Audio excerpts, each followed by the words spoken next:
નવા જ વર્ષની શુભકામના અને મુબારકબાદ તો એકબીજાએ આપી દીધી છે, ત્યારે હવે ટાળ મુબારક કરવાની મોસમ આવી રહી છે। આ વાત સોશિયલ મીડિયામાં પણ ફરતી થઈ છે, ત્યારે ટાળ મુબારકનો નજારો જોવા મળ્યો અમદાવાદના માર્કેટમાં।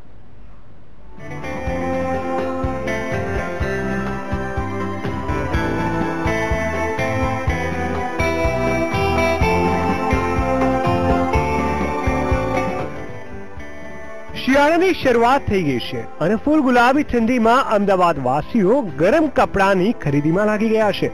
ખાસ કરીને તિબેટથી આવતા રેફ્યુજી અલગ અલગ ડિઝાઇન અને વેરાયટી લાવે છે, તેથી લોકો અહીં ગરમ કપડાની ખરીદી કરવાનું વધારે પસંદ કરે છે। આ રેફ્યુજી લોકો અમદાવાદમાં 16 જેટલા અલગ અલગ સ્ટોલ બનાવ્યા છે, જેમાં નાના બાળકોથી લઈને વૃદ્ધો સુધી ગરમ વસ્ત્રોની ખરીદી અહીં જ કરે છે। સ્વેટર અને જેકેટ, મફલર, ટોપી અને હાથના મોજા, દુપટ્ટો જેવી અવનવી ગરમ કપડાની વસ્તુઓ આ વર્ષે જોવા મળી રહી છે। તિબેટન માર્કેટમાં ઓલવેઝ કલેક્શન બહુ જ સરસ જોવા મળે છે। એવરી ટાઈમ નવા પેટર્ન, નવા કલર્સ અને એવરી ટાઈમ કલેક્શન બહુ જ સરસ હોય છે અને મને મારા મમ્મીને અમે બધા માટે અહીંયાથી શॉपिंग કરીએ છીએ।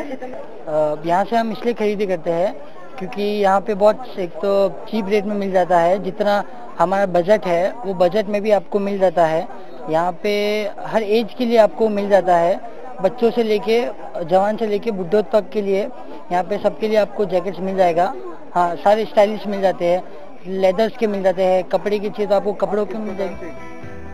તિબેટથી આવતા રેફ્યુજી સાથે વાત કરતા તેઓ જણાવે છે કે અમે દરેક વર્ષે આવીએ છીએ અને અમદાવાદમાં 15 થી વધુના સ્ટોલ દરેક વખતે હોય છે। અમને અહીં બહુ જ સારું માર્કેટ મળી રહે છે। અમદાવાદ વાસીઓ ખરીદી અને દરેક રીતે મદદ કરતા હોય, અમને અહીં આવું ધંધો કરવાનું ખૂબ જ સારું લાગે છે। સુરક્ષા માટે તિબેટન માર્કેટમાં સીસીટીવી કેમેરા પણ લગાવવામાં આવ્યા છે। इस साल इतना खास तो वैसे जो रूटीन होते हैं वही तो होते रहते हैं, लेकिन जैकेट्स और स्वेटर में काफ़ी ऐसे भी है जो इस साल नया पैटर्न आया हुआ है। तो स्वेटर में है और वुलन के काफ़ी चीज़ में कुछ भला चेंजेस हुए हैं।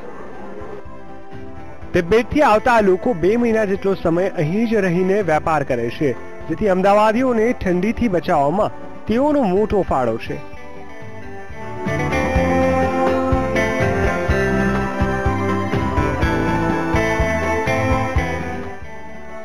પલકબા મકવાણા, વીટીવી ન્યૂઝ, અમદાવાદ। ઘણા સમયથી દિલ્હી